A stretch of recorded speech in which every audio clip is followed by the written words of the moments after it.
Hello, আসসালামু আলাইকুম। কেমন আছেন সবাই? আশা করি ভালো আছেন। আমি আফজাল সরকার এগ্রোবিডির পক্ষ থেকে আজকে নতুন আরেকটি ভিডিও নিয়ে আপনাদের মধ্যে হাজির হয়েছি। আলোচনা শুরু করার আগে বলতে চাই, প্লিজ সাবস্ক্রাইব মাই চ্যানেল। তো আজকের বিষয়টি হচ্ছে, যারা কমলা কিংবা মালটা চাষ করেন, দেখা গেছে অনেক গাছ অন্য গাছের তুলনায় একটু কম বৃদ্ধি পায়।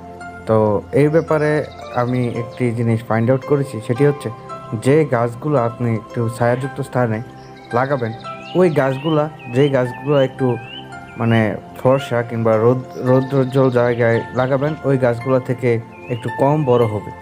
তাই আপনি যদি মালটা কিংবা কমলার চারা এনে বাসায় রোপণ করতে চান, তাহলে সবসময় খেয়াল রাখবেন যাতে আপনার বাছাইকৃত জমিটি রৌদ্রোজ্জ্বল এবং ফর্সা হয়।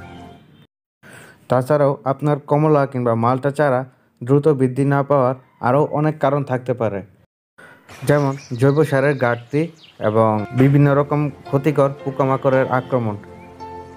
তাছাড়া আপনি যদি প্রপার ওয়েতে গাছগুলো না লাগিয়ে থাকেন, এটাও একটি সমস্যা গাছ দ্রুত বর্ধন না হওয়ার পিছনে।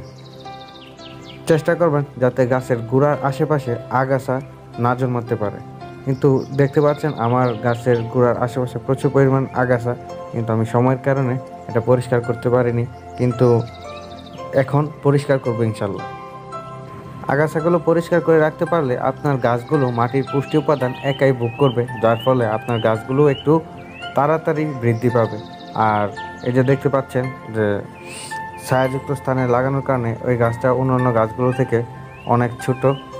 তাই সবসময় চেষ্টা করবেন পরিমাণ মতো জৈব সার, রাসায়নিক সার দেওয়ার এবং সপ্তাহে একদিন কীটনাশক প্রয়োগ করার স্প্রের মাধ্যমে, এবং গাছগুলো পরিষ্কার রৌদ্রোজ্জ্বল জায়গায় লাগানো।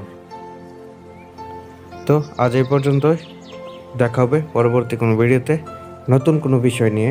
সে পর্যন্ত ভালো থাকুন, সুস্থ থাকুন, আল্লাহ হাফেজ। আর হ্যাঁ, আমার চ্যানেলটিতে অবশ্যই সাবস্ক্রাইব এবং লাইক কমেন্ট করতে ভুলবেন না। ধন্যবাদ সকলকে।